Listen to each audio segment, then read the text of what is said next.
Here's Is an audio test for me? yeah, they on like right. Actually, I'm probably going to be standing here talking more like this. Now, That's better. it'll be a little quiet. The mic is. The acoustics are kind of weird in here. Yeah. I'm not. Is it better now? Yes. Yeah. Okay, I'll use my theater background and project. Yes, that's perfect. Okay, great. So then I think we're ready to get started. Hopefully people online can hear me. So, oh, I guess we can. So we just tested that. Good. All right. Welcome everyone to today's talk from Curiosity to Career, Physics at Sonoma State University. I know most of you in the room, but not everyone online. My name is Alexandra Miller, and I'm an assistant professor here at Sonoma State University. I'm also an APS Career Mentoring Fellow, which means, so APS is the American Physical Society, which is our national in the United States physics organization. And I went through a training through APS to learn how to better support our students in figuring out what they want to actually do with their lives. Because most physics faculty, after all, we stayed in academia. So we know a whole lot about academia, but not necessarily about getting jobs outside of academia. So I went through this training in order to better understand how I can help students get careers outside of academia. I'll mention through this training, I was actually provided most of the slides that you'll be seeing today. So most of these slides I didn't put together. I've altered some of them, you'll see, to sort of make them my own. But I didn't make most of them. So credit where it's due. So before we get started, I mean, I know a lot of you in this room, but a little about you. So we don't have any high school students who ended up showing up, right? Person on Zoom, are you in high school by any chance? Raise your hand. No. No community college students because you're all here? No, right? Okay. And who's an SSU student in this room? Current SSU student. Okay. So we have a few of those. So before we talk about careers in physics, I want to tell you a little bit about myself. So I am a mother. So the first most important thing is to show you some pictures of my two children. So this is Jude and Luna. And of course, they're the most important thing in my life. I'm also a wife, a daughter, a granddaughter, a teacher, a mentor, a physicist. I'm a cancer survivor. I like to play soccer. I like to rock climb. These are some fun pictures of my graduate school soccer team, some students who I've mentored, on the top of Mount Whitney. I'm also a white, cisgendered, bisexual American and agnostic woman. I grew up as a theater kid, soccer kid in NorCal. I didn't really grow up thinking that I was going to grow up and be a scientist. Like a lot of people think that people who become professional scientists always knew they were that kid who was always doing little science experiments in their backyard. That actually was not me. My parents are not scientists. My parents are educators and artists. They're not scientists. So I didn't have that exposure as a kid. But here I am. I've always loved solving problems though. So I think that was a big part of what brought me to physics ultimately, is just sort of this love for thinking about problems. To me, solving physics problems is just sort of like doing a puzzle. So I really find that fun.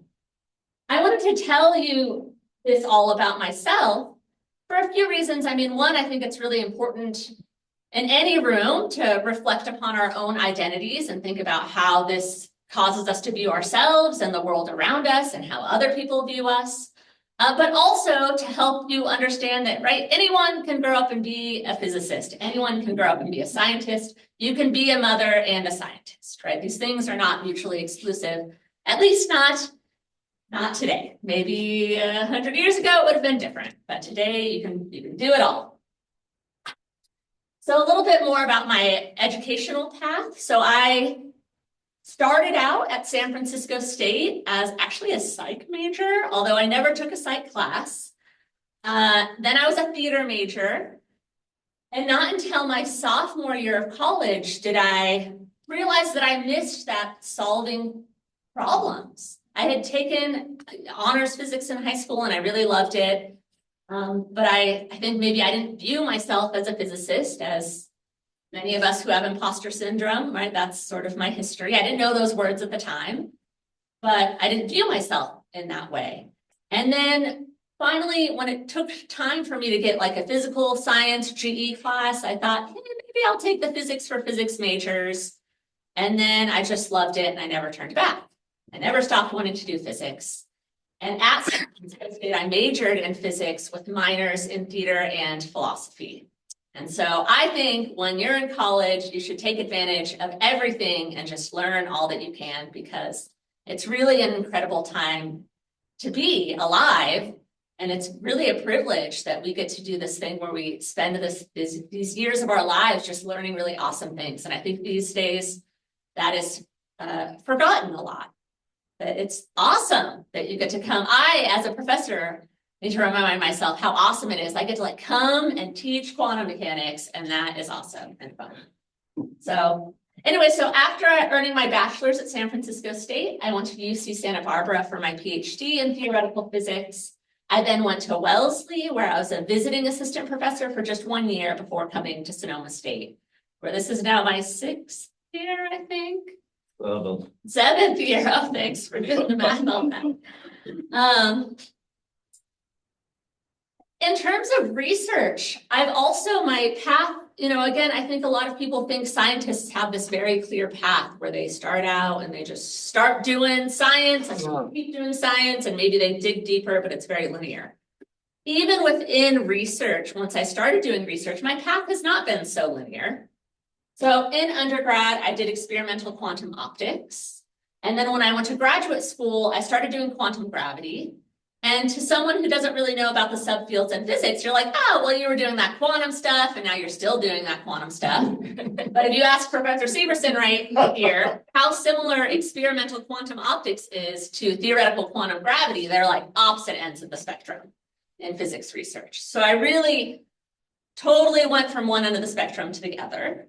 And then more recently, I've been working in quantum chaos, which is a lot of fun. We have this understanding of classical chaos, but we don't yet understand how chaos can be seen and understood at the quantum level if you're looking at a quantum system. So that's what I've been thinking about, more interesting. And there are actually interesting ties between quantum chaos and quantum gravity that are not obvious, but that's part of what brought me there. And I think a lot of what this all to say is that, so my life outside the classroom really helped me grow and ultimately reach my goals. My background in theater helps me to be a better teacher, definitely. And it's never too late to decide what you want to do with your life. So even if you're someone who didn't know that you wanted to be a scientist, it's not too late to decide to do science. And you also don't need to commit to what type of science. I would say as a student, you should just study whatever is the most amazing sounding to you, and study as much of it as you can. And you don't have to have it all figured out, because you can always change. And so take advantage of any and all opportunities that are presented your way. Apply for summer research internships. That experience will be great, not only for your resume, but also because it'll help you learn what you enjoy doing, right? You might do it and then you didn't enjoy that at all. And then just like when I did experimental quantum optics, there were things that I actually really still miss about it and things that were wonderful about it. But what I didn't like was spending a lot of time in a dark room with a laser, and it was dark and made me want to take a nap. And so I decided that wasn't the right fit for me.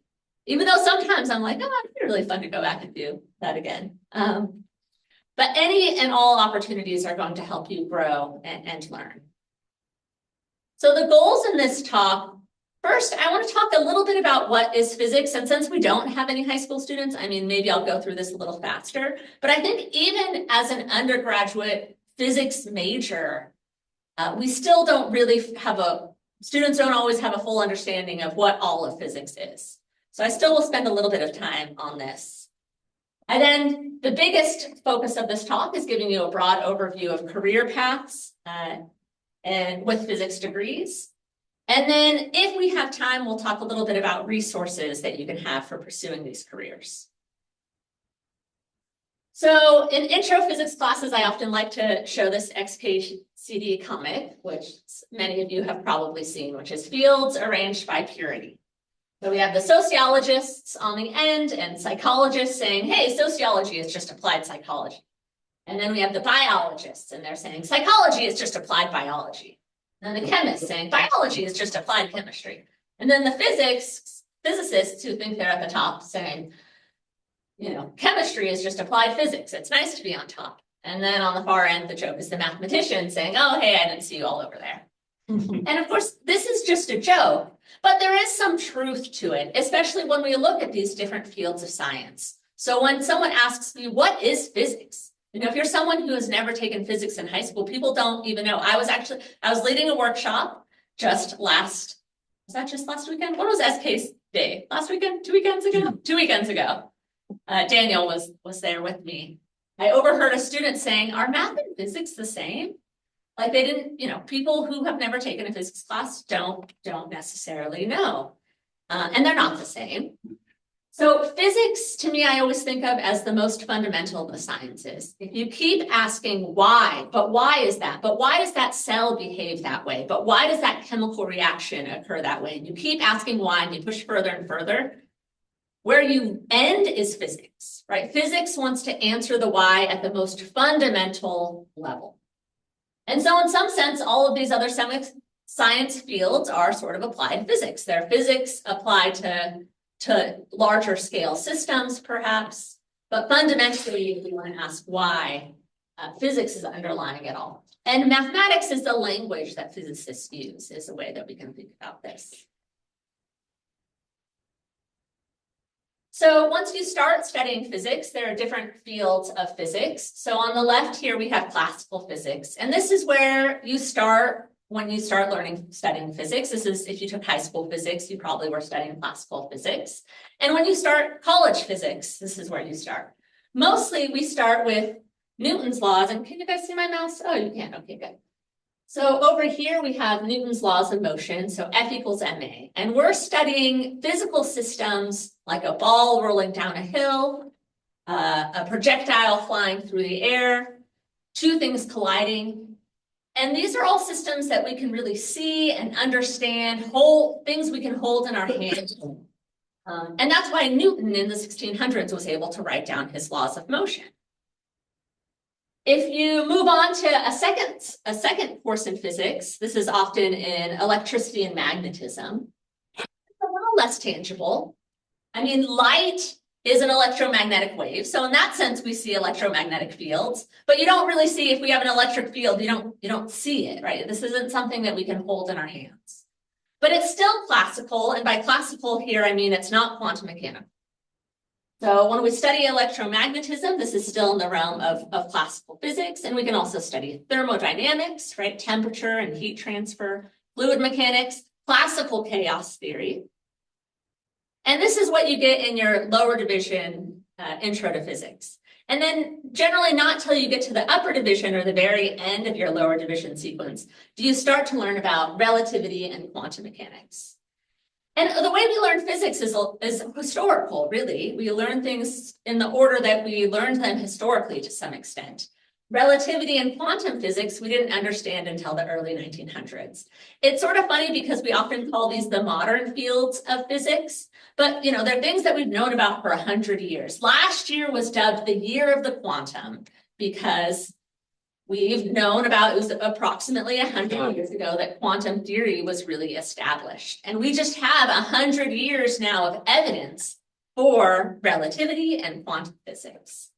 And these areas of physics we didn't understand until the 1900s because we really needed technology to advance far enough for us to be able to probe physical systems at the scales where these things become important.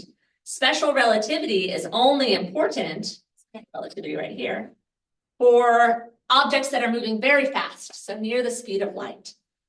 Quantum physics, you don't start to see quantum phenomena generally till you look at things on the atomic scale. And so these were things that we couldn't understand until later, but they're very well established, right? This is not sci-fi. This is science. It has 100 years of scientific support. So this is what one learns in once they get to upper division physics. And then over here, it's the chasm of ignorance. So these are some fields of physics like quantum gravity, my field of physics, and dark energy, dark matter. These are things that we do not yet understand. So if you go on and do physics research, these are potential areas where you could do some physics research. Stop me if there are any. I feel like I've been talking a lot. If you ever have any questions, raise your hand. You know, I'm happy to slow down. So with that, if you do choose to go into physics research, there are many different branches of physics research. So what I do is actually classified under high energy physics. This is a lot of where we put particle physics. So if you learn about particle colliders, like at the Large Hadron Collider, that's high energy physics. We can also think of condensed matter physics, where you're studying maybe properties of interesting materials, atomic, molecular, and optical physics, astrophysics, right? In some senses, it's just a subfield of physics. And then we have these growing interdisciplinary fields like biophysics that are really exciting these days. And I don't have material science on here. That's sort of you could think of that as a branch of physics research. Physics and astronomy education is really big these days. So if you're interested in how people can better learn physics and astronomy, then you could do research there, or quantum information.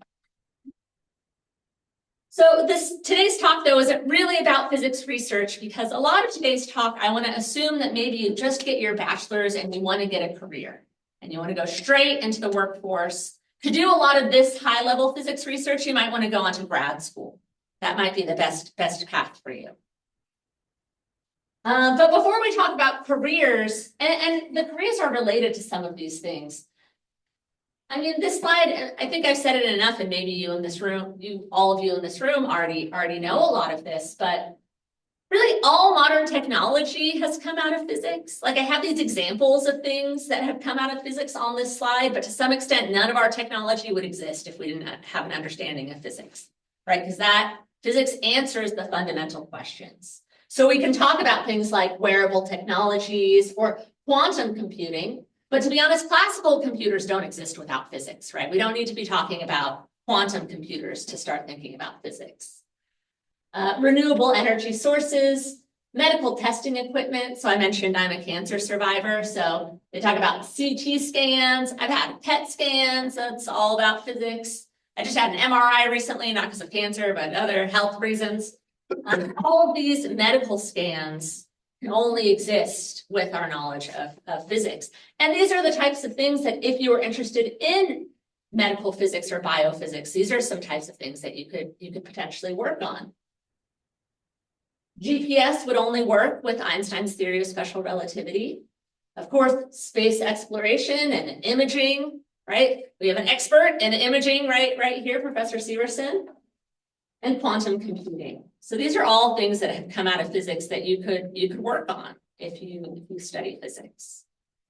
Okay, so let's get a little more specific. Working with a physics or astrophysics bachelor's degree.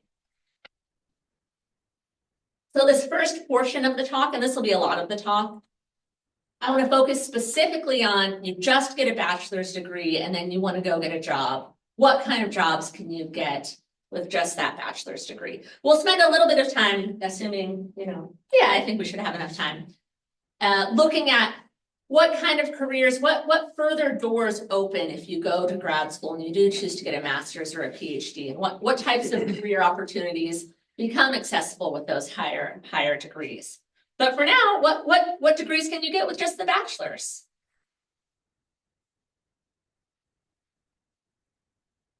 So this is a pie chart from AIP, and it tells us, so if you earn a bachelor's degree, what do people do 1 year later? And you can see at the bottom, this is based on almost 6,000 individuals, and these were the classes of 2019 and 2020. So this is fairly recent data. And we see what were these individuals doing 1 year later? 49% of them had gotten a job. They were in the workforce. And then the other almost half were in graduate study in other fields, or sorry, this one's a little light, but graduate study in astronomy or physics. So a very small percentage, just 1 year after graduating, we're still unemployed. If we look at that 49% that went onto the workforce, we can ask, where are they working? What types of institutions are they working at? And we see that 59% are in the private sector. So this is, working for a business or something. That's what this means. They're in industry. 18% are working at a college or university. 6% maybe are teaching high school. They're working at a high school. 7% are maybe at like a national lab. This is like Lawrence Berkeley National Lab. 3% are in the military. I keep losing my mouse, so maybe it's not helpful. Right? Oh, there it is.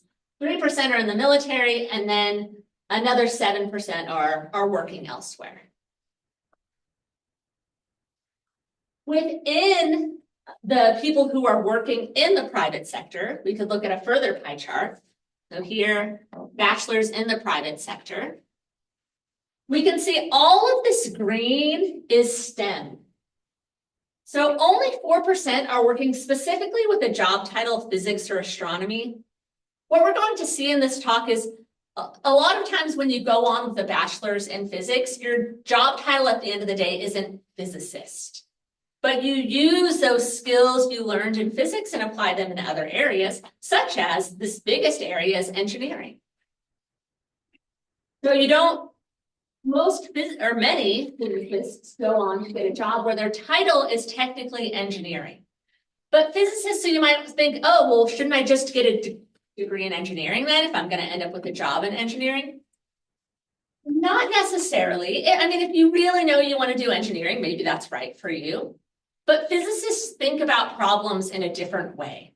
So in a lot of places in an engineering sort of team, they want people with that background in engineering, but they also want people with the background in physics because the way we think about approaching problems is very different. And so I'd say you should study physics or engineering depending on which one interests you more. And I would say at the end of the day, and people might disagree, but physics tends to open more doors, right? If you have a degree in physics, you can end up being an engineer. If you're an engineer, you probably can't end up being a physicist. It doesn't really go the other way. So in some ways, earning a degree in physics opens the maximum amount of doors. You see there's also 24% working with computers, 15% in other STEM. And then this gray area, which is what, 22%, is sort of in non-STEM fields. And this is a little bit of an important distinction because, to be honest, if money is the thing that you're concerned about, in these technical fields, you're more likely to be getting a bigger salary. So we'll talk about money a little bit later.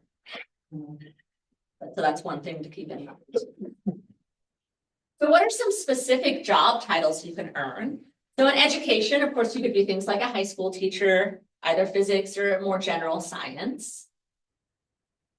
You can get with just a bachelor's. Again, here we're in the section, we're only thinking about people with bachelor's degrees. You still can become a research assistant or a research associate, a research technician, a scientist. Just a bachelor's in physics, you are a scientist, right? You have a degree in science. You can become any of these types of engineer. There are many types of engineer, and physicists often are qualified for these various types of engineering. Physicists sometimes go into business or finance because, again, there you may or may not be using the sort of specific content knowledge that you've learned, but when you become a physicist, you become just very good at math and very good at solving problems and thinking about big, complicated things and breaking them up into pieces. And so physicists become very employable, sometimes because of their specific content, like, they know Newton's laws, but sometimes it's just because of their general critical thinking skills that people acknowledge that we're really good at.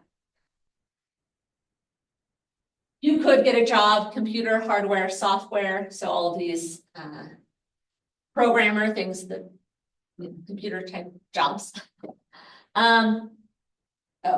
And yeah, are there any questions about that before we go on? So again, this is a long list of jobs that people with degrees in physics have. But I wanted to give you an even more sort of some specific examples of real people with real jobs that have bachelors in physics or astrophysics. I keep saying physics. I want to make sure it's clear. I'm really including astrophysics in there as well.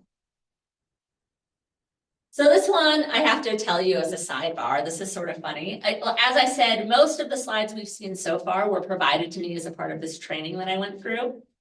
And so I didn't make these first profiles that we're going to see. And I laughed the first time I saw this one because this lady here, Jackie, is a good friend of mine who I did my undergraduate physics degree with at San Francisco State. We were in the same cohort, we're good friends. And so I didn't make the slide of her, but here she is. So she has a bachelor's in astronomy, actually, and now she works at the California Academy of Sciences. So she does these days a lot of virtual programming, although I think when she started out there, it was pre-COVID, and it maybe some more of it was in person, but now a lot of it is virtual, and they've really built up because of COVID. Just like how this talk is online now, maybe it wouldn't have been online before. She does a lot online, and she really loves this job. So there's sort of STEM outreach type positions one can have. This person is a site reliability engineer. So again, this is a person with a BS, it shows that at the top of the screen, in physics or astrophysics. I'm not sure, this one doesn't specify.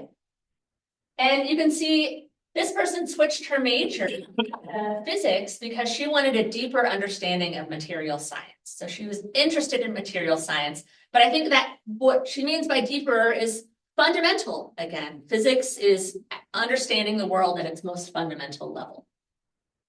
And then she worked at NIST to get a taste of research and discovered that she liked computer science. And then she used all of this background to now work at Google.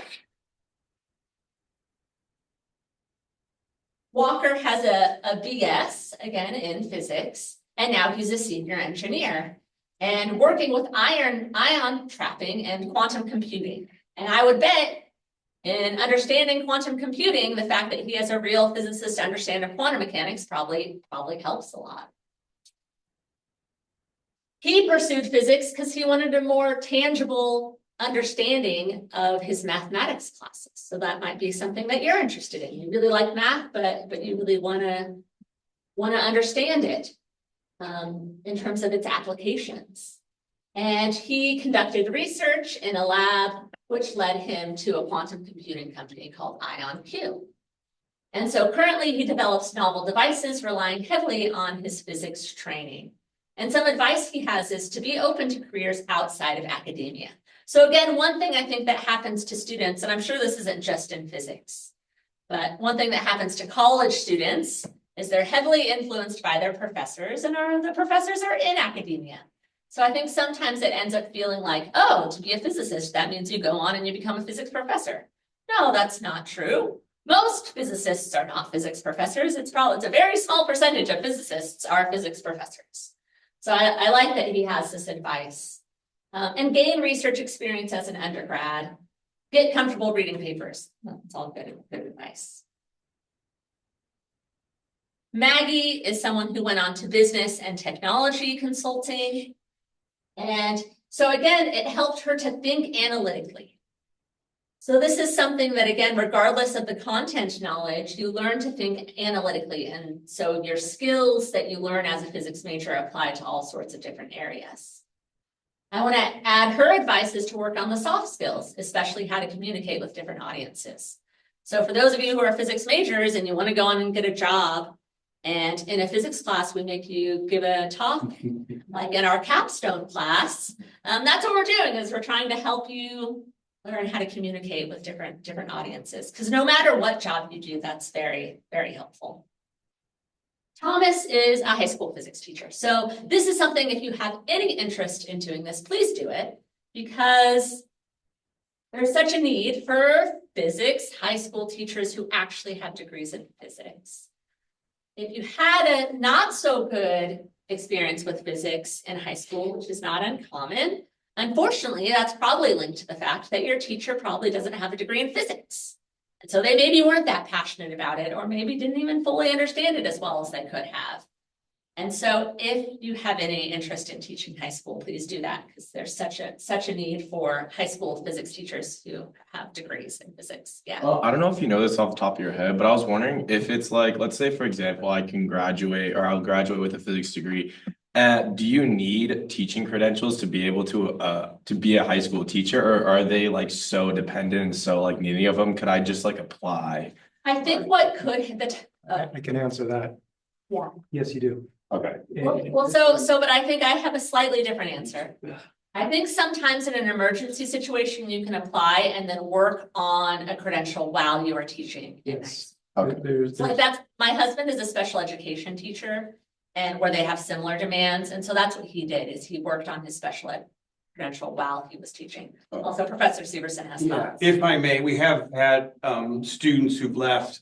Some have gone to private high school and they've been able to be hired without the credentialing. But there is a California state credentialing program.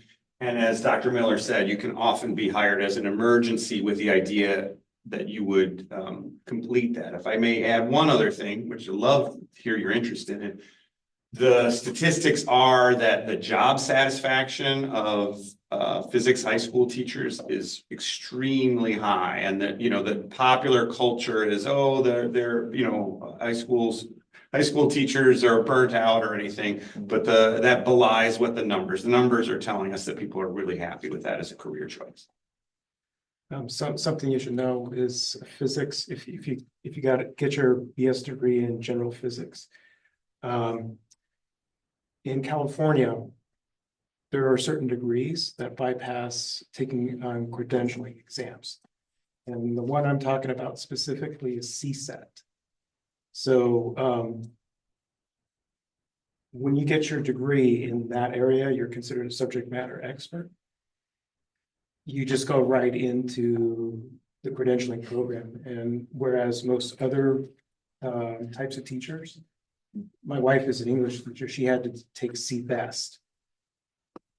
But as a physics graduate, you just go right into the program to take your classes, do your observation, do your student teaching. And there's no additional testing required. Yeah, if you're interested, we can talk more about it. Thank you. Any other questions? All right, I think we're almost done at this. I think it's the last physicist profile. But one more, so senior project manager. So we also have some former students who work at Viavi here in Santa Rosa. And some of them do project management, and they were actually encouraging us to potentially think about how we can incorporate some of those skills into our degree, because so many of our students go on to do these sorts of things. And you notice this person is working at a biotech startup. So again, there are these really nice interdisciplinary fields that you as a physicist can go into. So that all is sort of general information about national information about people who have gone on with bachelor's in physics. This is specific to Sonoma State. So what do our students do? And you can look by position. So this is sort of job title, or by the field that they're working in. And so you can see the largest percentage of our graduates do go on to be engineers or managers or teachers. And you can see all of the different types of jobs, positions that our students go on to, or you can think of them by field, where computers is the highest by field, I guess. Yeah. And Quick clarifying thing, this is over a lifetime of the department. It's not just for those specific years, but I misunderstood that. but, Thank you for. yeah, clarifying. it was current as to some period of time in between those. Oh, I those see, years. I see. So I don't know where those specific dates came from, but a historical cross-section of Okay. our major. Yeah, if you didn't hear that, for those of you on Zoom, sorry, the years are incorrect on the side. It is a longer range of time than that. But hopefully this still gives you an idea of what our students go on to do. And with that, I thought, oh, how fun would it be to have physics profiles of our specific graduates? So I thought of that way too close to the date for this talk. So I only managed to put together 2 profiles, but this is Megan, who's a real student who graduated from Sonoma State, who now works at Griffith Observatory. So this is the type of thing that a Sonoma State graduate with their degree goes on to do. And I want to mention, you know, she, in the survey that I asked her, specifically called out like her Astro 331 class that she had here and how she is using those skills in being a telescope demonstrator at Griffith. I love, again, her advice is to work together. So I think one thing that happened in COVID is people stopped working together as much, and we've been seeing an increase of that. But for current students, I can't encourage you enough like to work together as much as you can. The degree is hard, she says, and your classmates are some of the best support you can have. Also, actually going to advising hours. I am often alone in my office I'm so lonely during my advising hours. I would love for you guys to come by. I wish I did this sooner because your professors want to see you succeed and help you get there. Alex, can I add something about? Yeah. So Megan also worked with us at Edion, and I wanted, since we have so many SSU students here also, so Megan was like, I want to work I want to keep the content that I learned and I want to have that part of my life. And it took her a while to get that job. She took other jobs to kind of pay the bills, but she kept applying. And about a year after applying, and you know, she reached out to us to give letters of recommendation, and then she got a part-time job there. So she kept working in her other jobs part-time, she worked there part-time, and now like she's there. Yeah. So I also like if you have this passion for some content that you love, you know, electricity and magnetism or astronomy, or like, know that you can get there. It just might take longer than you think. And like her persistence was so inspiring. Yeah. And I want to make sure people know, like, don't give up right away. It takes time. It can take time. So Yeah, especially in today's job market. exactly. And then I have one more. So this is Kathy Morrison, who's now an 8th grade science teacher. So she graduated from our department and now is in San Rafael teaching 8th grade science. Interestingly, she also has a background in Spanish and talks about how she uses that in order to reach all of her students, especially her English language learners. She helped create hands-on science labs and activities designed for specialized programs, as well as teaching critical thinking and making science accessible relative to everyday experiences for my students. Being able to answer kids' questions and guide them to new ones keeps my job interesting. Watching my students find success keeps me going. Yeah. This just brings to mind that this was a returning student. And physics, the pathways into physics can be varied, and they can be direct, and they can be that you go down a different major for a period of time first and then find your home is in physics. Or it can be you even go out and have a career and a degree and you come back because this makes available the career you want to have.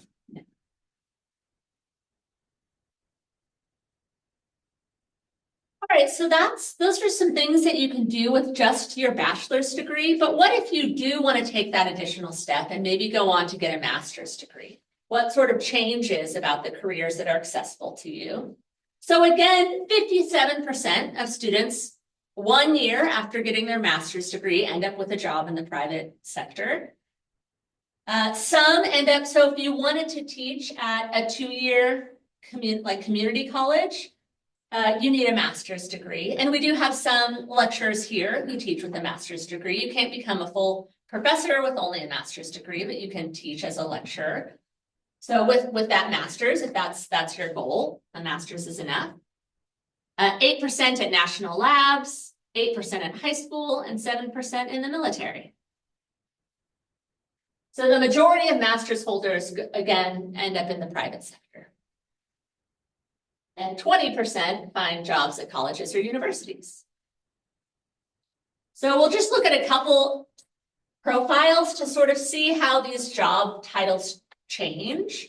So I think whereas if you are working even in a technical field, but as a physicist with a bachelor's degree, often tasks might be given to you. Whereas if you're now a master's level, you might be able to be handing out those tasks and overseeing the team. So here now we have a director of product development. We also have Julia, who becomes a thermodynamic metrology scientist. So again, a scientist, you don't need a PhD necessarily, but a master's helped this individual to earn this job at NIST. What if you go that additional job step to get a PhD? Oh, do all PhDs become physics professors? No, also probably a very small percentage. And if that's your dream, then go for it. And as Laura said, just keep going for it. But there are lots of other amazing things you can also do. And this, oh, here we go. So this is employment for new physics PhDs in potentially permanent positions. I'll mention that's that way because a lot of physics PhDs go on to postdoc positions, which are temporary positions. So they're not including those. And you see, all over, we have 19% in physics, 13% in other STEM. We have people in business, data science. So the same sorts of fields are coming up and the percentages are just changing. And the job titles maybe change a little bit. Again, you could be any type of engineer. You could be in education, but now maybe you're doing research in education. You aren't just teaching high school, but now you're an education researcher now that you have a PhD. We can again become research scientists with a PhD. You can become an applied scientist in any of these different fields that we have here. You could do quantum computing. I was looking at quantum computing. We did see that one bachelor's though who was working with quantum computing. So you don't necessarily need a PhD to study quantum. I'll also say, so again, this slide was made by APS, not by me. They have other, and they mention CEO is something you could do with a PhD in physics. We have 2 graduates from our program who just had bachelors, right? They didn't go on, right. And they're CEOs at companies. We have more, but we have 2 we're in active contact with, but we've had others in the past. With just a bachelor's degree. Again, there are so many different things that you could go on. Whether even if you just say, I want a bachelor's degree and then I want to get a job, grad school isn't right for me. So and again, we can look at some specific profiles, manager process engineering, director of research. So again, you just sort of can you reach a higher level potentially in a company if you have that PhD. Director of data science and digital exploration. Assistant professor, right? To become an actual professor at a 4-year institution, you do need that PhD. So now the big question that a lot of students are interested in, okay, so I can get all these careers. How much money do physicists earn?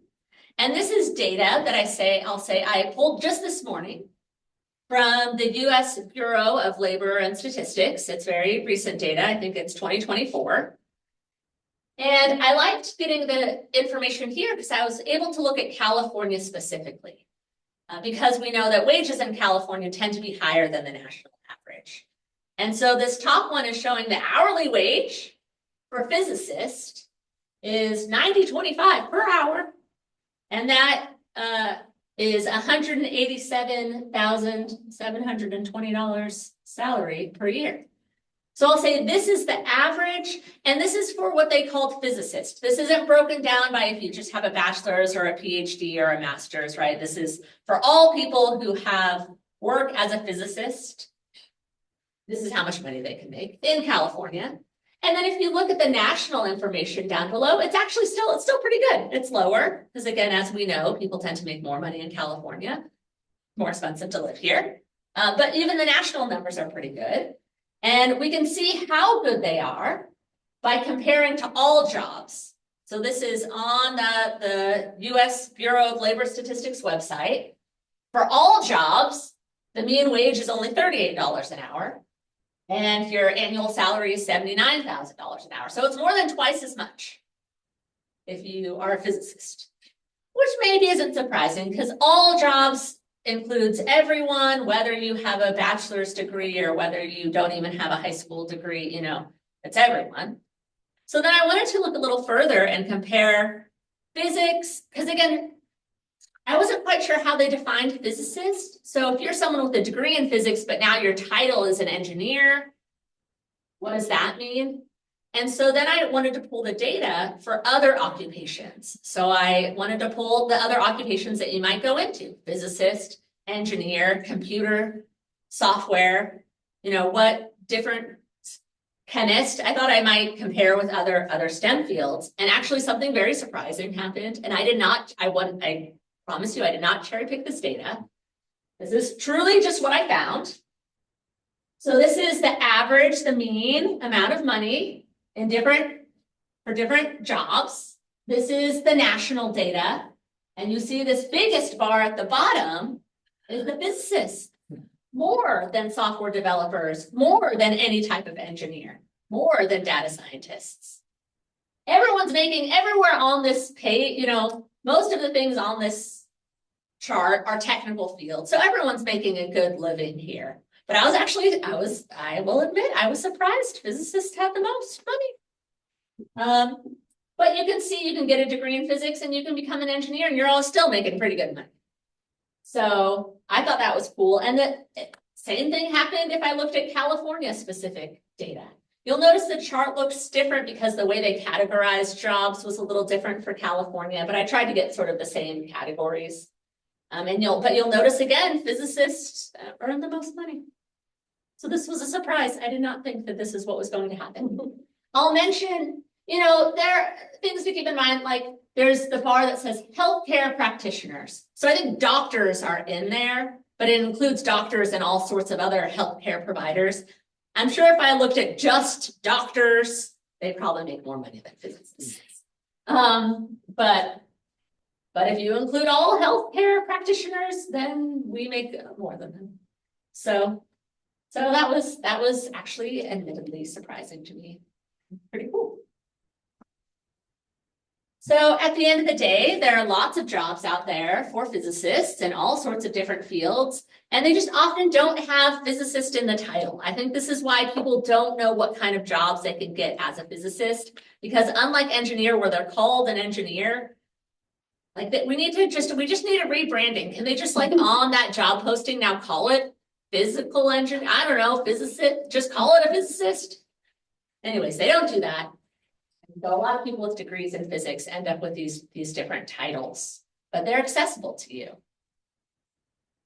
And if you want to study physics, Sonoma State is a great place to do it.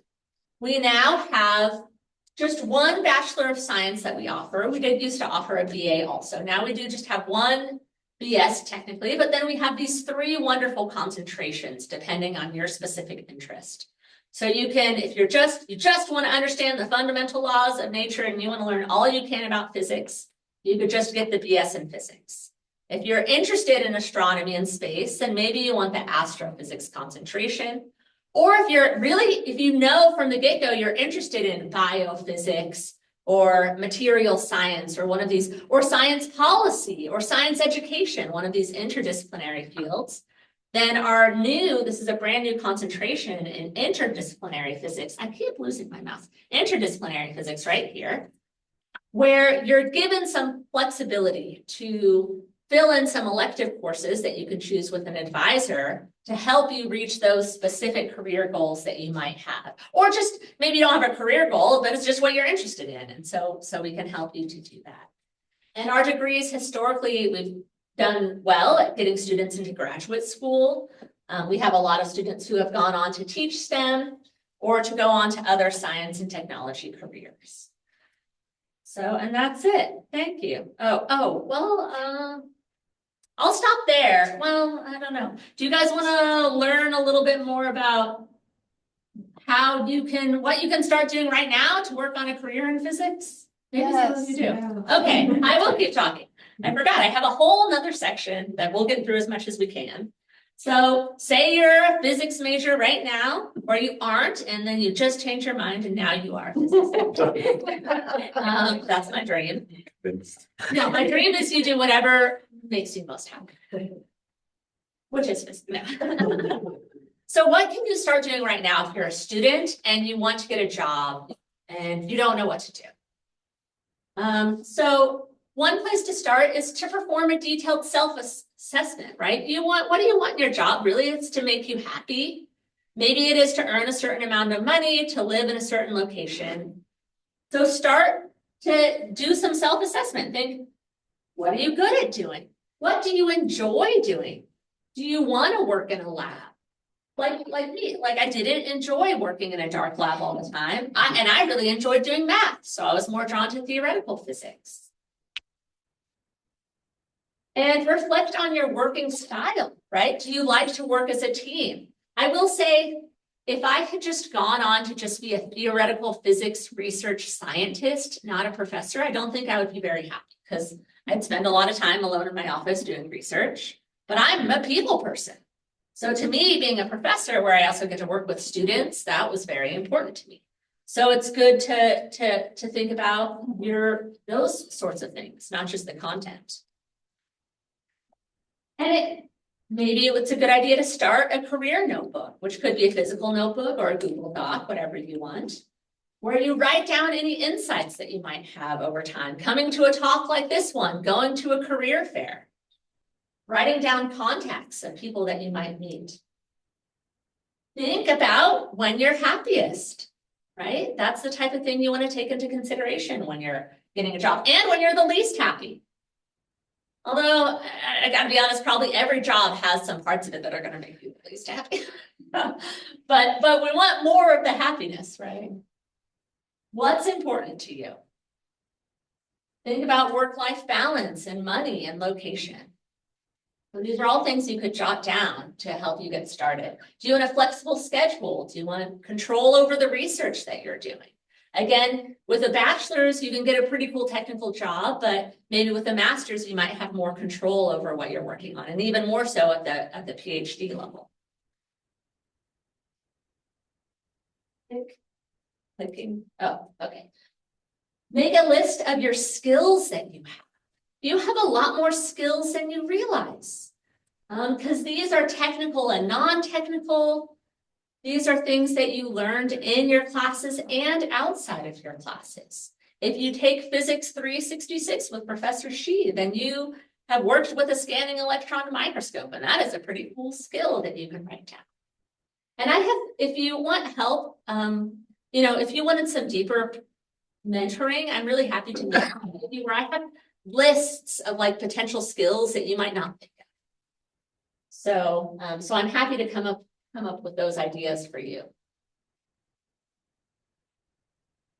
So you also want to think about starting to build your network.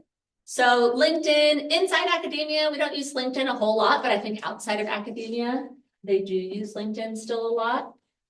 And we have a career fair coming up, right? In like a couple days here at Sonoma State. I've seen the flyers. There's a career fair. Check your email. Go to conferences and things if you can. Volunteer if you can, find an internship, and any of these things, me or any of the other physics faculty can help you with. Connect with academic mentors. So, and that could be us, or you could look to external organizations. So for instance, APS has a national mentoring community that you can look to, just as an example, where you get access to academic mentors around the world. So this could be a program that's good for you. I am clicking and it is slow. Okay, find industry mentors. So APS has their impact program to help you find industry mentors. You can again ask the faculty to help connect you. And then one thing that students don't know a lot about that is a really cool thing you can do is if you start looking for jobs and you find a company that you're like, oh, that would be cool to work at that company. And I don't think it's ever too early to do this. You could still be working on your degree. You can reach out to them and request an informational interview. And this is not where they're interviewing you for a job. This is you interviewing them to ask them questions about the types of jobs that they might have at their company that you might be interested in. And you can even think, so I like this, like, how can I prepare? How can I prepare if I want to pursue this sort of career path? And so what are things that you could start doing now? What are the types of experiences you could start getting now to help you get that job? It's important not to ask for a job in this sort of thing, because that can be awkward. But you could ask, do you think your company will have openings anytime soon? So you aren't directly asking, oh, can you give me a job? You're just asking more generally what the job market might look like in the future. There are APS webinars that you can look at. You can just, there's a website, you can Google it. And I have only a few of them here, but I have these career handbooks that if anyone is interested, you're welcome to come grab one of these. There's also the more updated version. So this is 2024 Careers Guide. They also have electronic ones that you can find. If you Google APS Careers Guide, you'll find it. And they have their careers text toolbox. So there's all sorts of information on the APS. And then this is SPS, the Society of Physics Students website. All right, and they have their own careers website. We're pretty much done here, but there's all these various resources that are available to you. And if you become an APS member, then you can learn more about these things. Students get 1 year free membership. So in summary, there are many types of career options for physics degree holders. And most roles involve applying your physics knowledge and training. You can start preparing now and expanding your network and using these APS resources. And if you have a minute, I've been so bad whenever I've given one of these talks. I always forget they have a survey that if you have thoughts about this talk, it would be great. They appreciate the feedback. So unless if there are any questions, we'll stop there. Thank you.